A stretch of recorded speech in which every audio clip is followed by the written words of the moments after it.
What's up YouTube? I'm Technical bringing you another weekly video. Today we will be discussing HAX, my experience with it, and things that I think it can improve upon. HAX is an up and coming CMS that's used primarily in education and government. Now, when I initially started with HAX, it was very natural and intuitive from the start. And it gives you a lot of tools that you need to get a website up and running very quickly. So I will show you an example of a website I started with HAX. So off the bat, when I created this website about COVID-19, it was very quick and easy to assemble. HAX is founded upon web components, so it's really easy to get up and running, putting content together on your website. So if you want to add a page, you could just add a new page, and it's very intuitive, like I said. So here's a blank page, and we can edit page content. So from here, it's very similar to WordPress, and it really makes it easy to just start adding things. So if you want to add any of the content similar to the Gutenberg editor, we can add it here. So if we want to add an image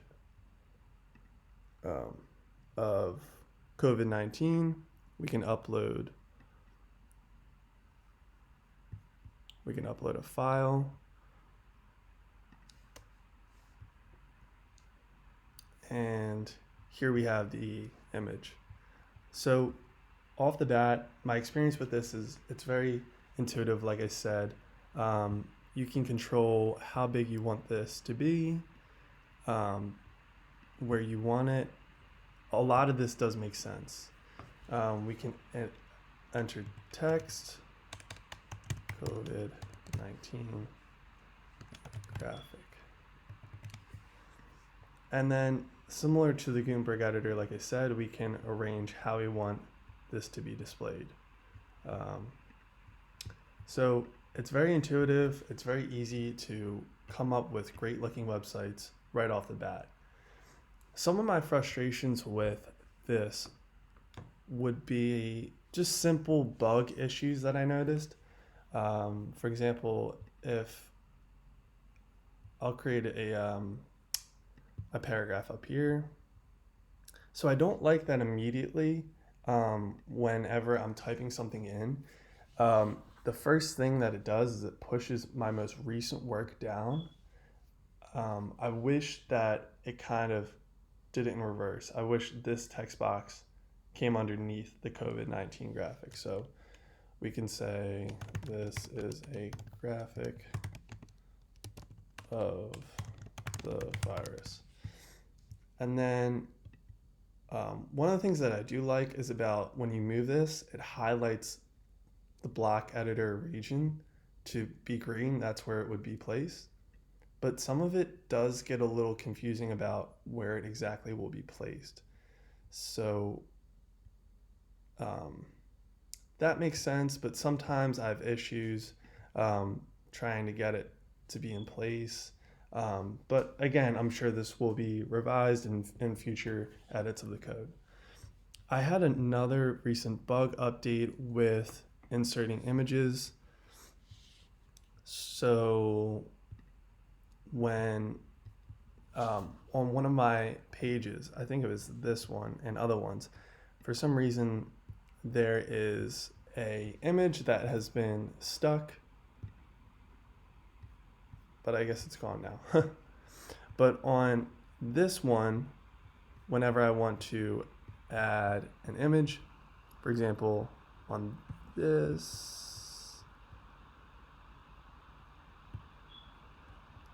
image seems to be stuck here. I can't really do anything about it. It's not letting me delete the image, move the image. It's kind of there, but even though I save it, it doesn't show up, which is strange. So this might just be a bug, but again, it would be something to fix.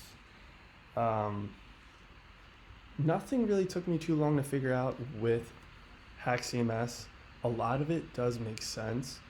I wish another thing that would be changed is when it comes to image settings, the first thing that comes up is the advanced tab. I wish it was something more basic like configure or layout. I think advanced kind of confuses the author and their experience because this is kind of confusing in terms of syntax. So I would like to see something basic first and then the default as something basic and then an advanced tab on the side.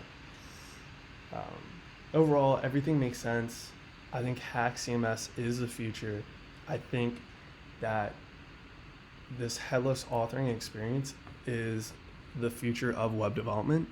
And I really like that HAX CMS is open source and it just works well. And I really like the philosophy behind it, the way it's created, the team, the documentation, and its use. I think it's way better than WordPress, and I think it's simpler than Drupal. So I think it's great. And those are my thoughts. That's my experience with HAX CMS. And I look forward to hearing back from you guys.